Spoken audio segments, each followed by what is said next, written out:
किसी प्रकार से आध्यात्मिक जीवन में सफल होने के लिए हमारे जीवन में ज्ञान और ध्यान की सीढ़ी, जो मुक्ति के मार्ग में सफलता की सीढ़ी है, जो भक्ति के मार्ग में सफलता की सीढ़ी है, ये होनी बहुत ज्यादा जरूरी है। जिसके पास ये ज्ञान और ध्यान की सीढ़ी होती है वो गुरुमुख इंसान इस सीढ़ी के ऊपर दौड़ कर चढ़ जाता है और वो अपनी मंजिल तक पहुंच जाता है। परंतु जो डरपोक इंसान होता है, जो बुझदिल इंसान होता है, वो इस सीढ़ी से, ज्ञान और ध्यान की सीढ़ी से वो दूर भाग जाता है और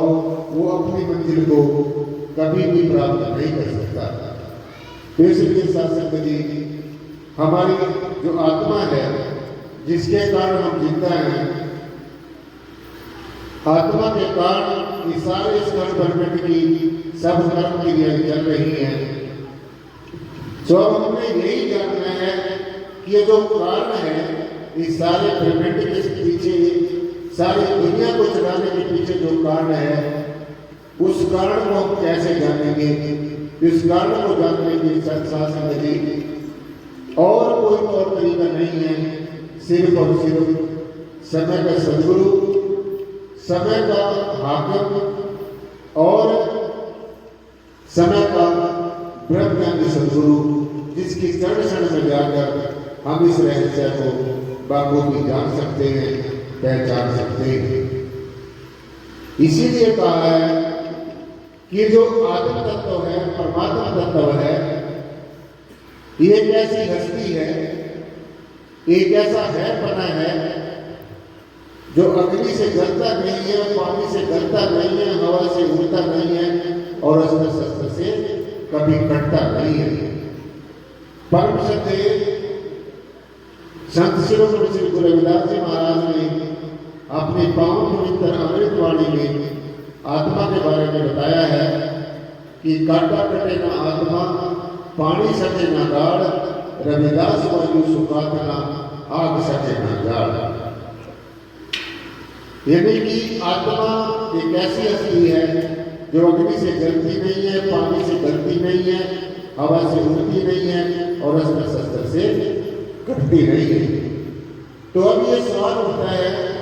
क्या कभी हमारे जीवन में ऐसा कोई क्षण आया, क्या कभी हमने अपने जीवन में ऐसी हस्ती को देखा? तो अगर नहीं देखा है, अगर हमने ऐसा अनुभव नहीं किया है, अगर हम बाहर की कर्म कांडों तक सीमित रह गए, तो फिर शासन ये हमारी ये जो जन्म जन्मांतरों की बुद्धि है, ये कभी सुलझने वाली नहीं है। इसलिए पहचान है कि ये एक ऐसी हस्ती है जो हमारे इतने नजदीक रहती है, हमारे इतने नजदीक है,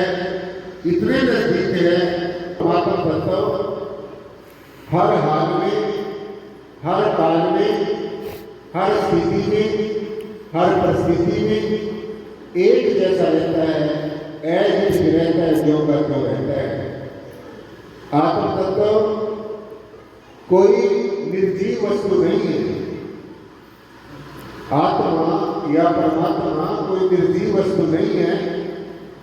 कोई खोने वाली और प्राप्त करने वाली चीज नहीं है। आत्मा और परमात्मा कोई हाड़ और मांस का पुतला नहीं है। तो एक ऐसा है पता है, एक ऐसी एक्सिस्टेंस है जो पूर्व से लेकर पश्चिम तक, जो उत्तर से लेकर दक्षिण तक, जो पाताल से लेकर आकाश तक सर्वव्यापी है और सब जगह एक जैसी समाई हुई है। ऐसा नहीं है कि हमारे भारत में परमात्मा कोई और है और बाहर इंग्लैंड कनाडा में कोई और है। सब चीजें भिन्न हो सकती हैं। संसार की सब चीजों का रंग रूप और आकार भिन्न भिन्न हो सकता है, लेकिन हमारी आत्मा का, हमारे परम तत्व का जो है बना है, वो कभी भी भिन्न नहीं होता है। तो इसलिए शासन जी हमारे जीवन में कुछ हो या ना हो, हमारा काम चल सकता है, लेकिन हमारे जीवन में एक ब्रह्मज्ञानी सदगुरु,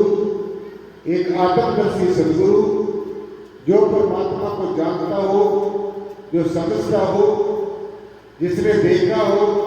जिसने अनुभव किया हो, एहसास किया हो, ऐसे सदगुरु का हमारे जीवन में होना बहुत जरूरी है। और वो सदगुरु हमें कैसे मिल सकता है? वो हमारे जब प्रारब्ध कर्म जागृत होते हैं, संचित कर्म जागृत होते हैं,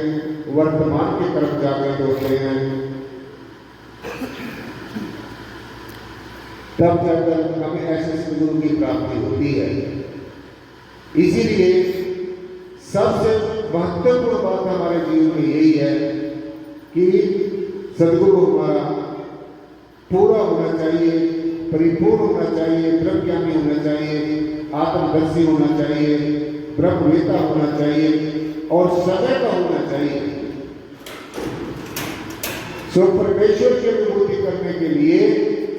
जैसे गुरुदेव ने एक सूत्र बताया है कि हम सर दीन दयाल तुम सर अब पतियार क्या कीजिए, वचने चोर गोर मन माने, जन को फूट दीजिए, हो बल बल जाऊं रुपया कारणे, कारण कौन अबोध,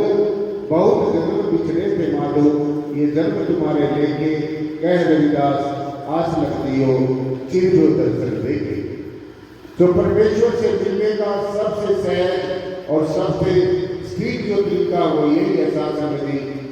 कि हम इतने नम्र हो जाएं, परमेश्वर के आगे हम इतने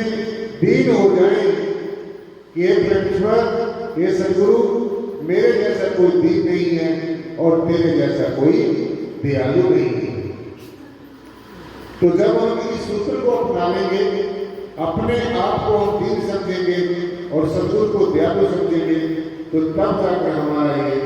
जो जन्म जन्मांतरों का सपना है, परमेश्वर से मिलने का सपना है, वो साकार हो सकता है। हम परमेश्वर के हो सकते हैं, परमात्मा हमारा हो सकता है और हमारा जो ये मनुष्य जन्म है, परमेश्वर की बंदगी करने का जो